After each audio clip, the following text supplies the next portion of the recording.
अनाया गांव की सबसे पढ़ी लिखी लड़की थी। उसके पिता स्कूल टीचर थे और उन्होंने बेटी को बड़ा सपना दिखाया था। बेटी, तू आईपीएस बनेगी, पुलिस की वर्दी पहनेगी, गाड़ी चलेगी, लोग सलाम करेंगे। अनाया ने वही सपना पकड़ लिया। दिन जाग पढ़ाई करती, कोचिंग जाती और 22 साल की उम्र में यूपीएससी की तैयारी शुरू कर दी। रमेश और अनाया की मुलाकात एक सामान्य घटना से हुई। गांव में एक मेले में अनाया किताबें खरीद रही थी और रमेश ने अपनी दुकान से कुछ स्टेशनरी बेची। बातों बातों में पता चला कि दोनों एक ही गांव के हैं। अनाया की आंखों में सपने थे, रमेश की आंखों में सादगी। धीरे धीरे दोनों की दोस्ती हुई। अनाया को रमेश की महत्वाकांक्षा पसंद आ गई। कुछ साल बीते, अनाया दिल्ली चली गई कोचिंग के लिए। रमेश गांव में रहा, दुकान चलाता रहा। फोन पर बातें होती। अनाया कहती, रमेश, मैं पास हो जाऊंगी, फिर देखना हम दोनों की जिंदगी बदल जाएगी।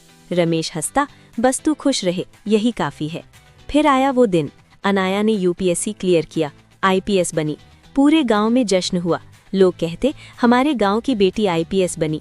अनाया ट्रेनिंग पूरी करके लौटी। वर्दी में देखकर सबकी आंखें चमक उठी। अब रिश्ते की बात आई। देवेंद्र राठौड़ के पिता ने कहा, बेटी अब शादी कर ले, कोई अच्छा लड़का देखते हैं। लेकिन अनाया ने एक ही नाम लिया, रमेश। पापा, रमेश से शादी करूंगी, वो अच्छा इंसान है।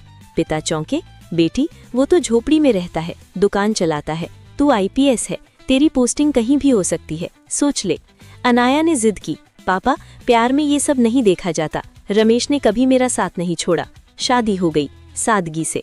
अनाया ने कहा, रमेश, हम साथ रहेंगे, मैं अपनी पोस्टिंग के दौरान भी कोशिश करूंगी कि ज्यादा समय साथ बिताऊं।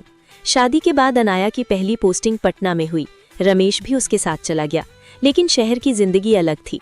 रमेश को नौकरी नहीं मिल रही थी। वो घर पर रहता, खाना बनाता, अनाया का इंतजार करता। अनाया दिन रात ड्यूटी पर। धीरे धीरे दूरी बढ़ने लगी। अनाया बड़े बड़े अफसरों से मिलती, पार्टी में जाती, सोशल सर्कल बदल गया। रमेश को लगने लगा कि वो फिट नहीं हो पा रहा। एक दिन अनाया ने कहा, रमेश, तुम यहाँ क्यों बैठे रहते हो, कुछ काम करो ना। रमेश चुप रहा। फिर एक दिन झगड़ा हुआ। अनाया थकी हुई आई। रमेश ने कहा, आज खाना बनाया है, खा लो। अनाया चिढ़ गई, मैं आईपीएस हूँ, दिन भर लोगों की जान बचाती हूँ और तुम बस खाना बनाते हो। रमेश का दिल टूट गया। उसने कहा, अनाया, मैं तेरे लिए सब कुछ करता हूँ, लेकिन लगता है अब मैं तेरे लिए बोझ हो गया हूँ। अनाया ने गुस्से में कहा, शायद यही सच है, हम अलग अलग दुनिया के हैं। फिर तलाक की बात आई। अनाया ने कहा, रमेश, मैं तुझे 50 लाख दूंगी, तलाक ले लो, नई जिंदगी शुरू कर। रमेश ने कुछ नहीं कहा, बस चुपचाप कागज पर साइन कर दिए।